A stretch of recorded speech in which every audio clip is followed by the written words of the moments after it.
রহমানুর রহিম।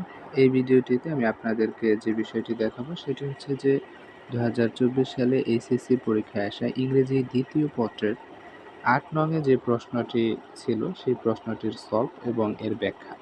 তো চলুন শুরু করি। তো লক্ষ্য করুন, প্রথমে যে শব্দটি দেওয়া রয়েছে এ নাম্বারে সেটি হচ্ছে ওল। তো এখানে ওল এর অ্যান্টোনিম চাওয়া হয়েছে। এর অ্যান্টোনিম হচ্ছে নান, অর্থাৎ ওল এর অ্যান্টোনিম হচ্ছে নান। এরপরে বি নাম্বারে দেখুন, এখানে যে শব্দটি রয়েছে সেটি হচ্ছে ড্রিম। তো এর সিনোনিম চাওয়া হয়েছে। তো ড্রিম এর সিনোনিম হচ্ছে ভিশন।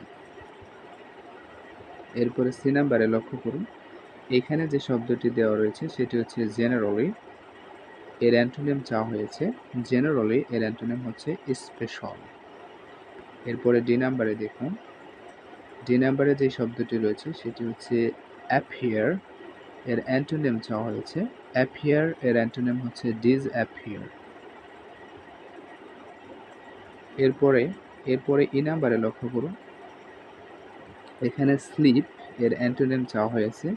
স্লিপ এর অ্যান্টোনিম হচ্ছে ওয়েক। এরপরে এফ নাম্বারে দেখুন, এফ নাম্বারে শর্ট এর সিনোনিম চাওয়া হয়েছে। শর্ট এর সিনোনিম হচ্ছে ব্রিফ। এরপরে যে নাম্বারে দেখুন, এখানে লং এর সিনোনিম চাওয়া হয়েছে। লং এর সিনোনিম হচ্ছে এক্সটেন্ডেড। এরপরে এইচ নাম্বারে লক্ষ্য করুন, এখানে যে শব্দটি দেওয়া রয়েছে সেটি হচ্ছে সামটাইমস। এর অ্যান্টোনিম চাওয়া হয়েছে।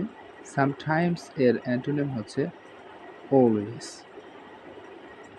এরপরে আই নাম্বারে দেখুন, এখানে নাইট এর সিনোনিম চাওয়া হয়েছে। নাইট এর সিনোনিম হচ্ছে ইভিনিং। এরপরে যে নাম্বারে লক্ষ্য করুন, এখানে রেলি এর সিনোনিম চাওয়া হয়েছে। রেলি এর সিনোনিম হচ্ছে ট্রুলি। খে নাম্বারে দেখুন, এখানে রোম্যান্টিক এর অ্যান্টোনিম চাওয়া হয়েছে।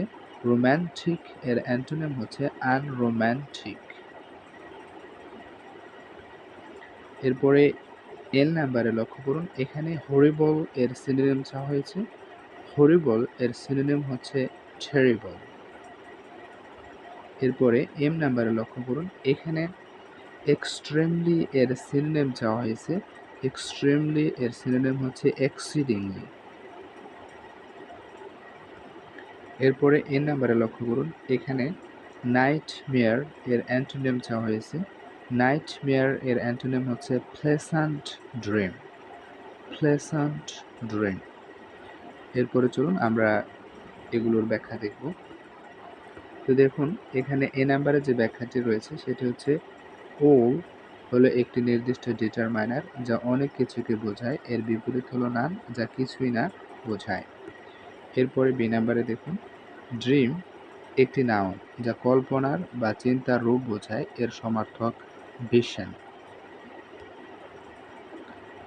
এরপরে সি নাম্বারে লক্ষ্য করুন, দেখুন এখানে যে ব্যাখ্যাটি দেওয়া রয়েছে সেটি হচ্ছে যে জেনারেলি হলো অ্যাডভার্ব যা সাধারণভাবে বোঝায়। এর বিপরীত হলো স্পেশালি যা নির্দিষ্টভাবে বোঝায়। এরপরে ডি নাম্বারে দেখুন, অ্যাপিয়ার একটি ভার্ব যার অর্থ দৃশ্যমান হওয়া। এর বিপরীত হলো ডিসঅ্যাপিয়ার যা অদৃশ্য হওয়া বোঝায়। যা অদৃশ্য হওয়া বোঝায়। ই নাম্বারে লক্ষ্য করুন, স্লিপ হলো ভার্ব যার বিপরীত হলো ওয়েক। এরপরে এফ নাম্বারে লক্ষ্য করুন, এখানে যে ব্যাখ্যাটি দেওয়া রয়েছে সেটি হচ্ছে শর্ট একটি অ্যাডজেক্টিভ যা ছোট বা সংক্ষিপ্ত বোঝায়। এর সমার্থক হলো ব্রিফ। এরপরে যে নাম্বারে লক্ষ্য করুন, এখানে যে ব্যাখ্যাটি দেওয়া রয়েছে সেটি হচ্ছে লং একটি অ্যাডজেক্টিভ যার সমার্থক হলো এক্সটেন্ডেড। এরপরে সামটাইমস একটি অ্যাডভার্ব যার বিপরীত হলো অলওয়েজ। এরপরে আই নাম্বারে লক্ষ্য করুন, এখানে নাইট একটি নাউন যার সমার্থক হতে পারে ইভিনিং। এরপরে রিয়েলি একটি অ্যাডভার্ব যার সমার্থক হলো ট্রোলিং। খে নাম্বারে লক্ষ্য করুন, রোম্যান্টিক একটি অ্যাডজেক্টিভ যার বিপরীত হলো আনরোম্যান্টিক। এরপরে এল নাম্বারে লক্ষ্য করুন, দেখুন হরিবল একটি অ্যাডজেক্টিভ যার সমার্থক হলো টেরিবল।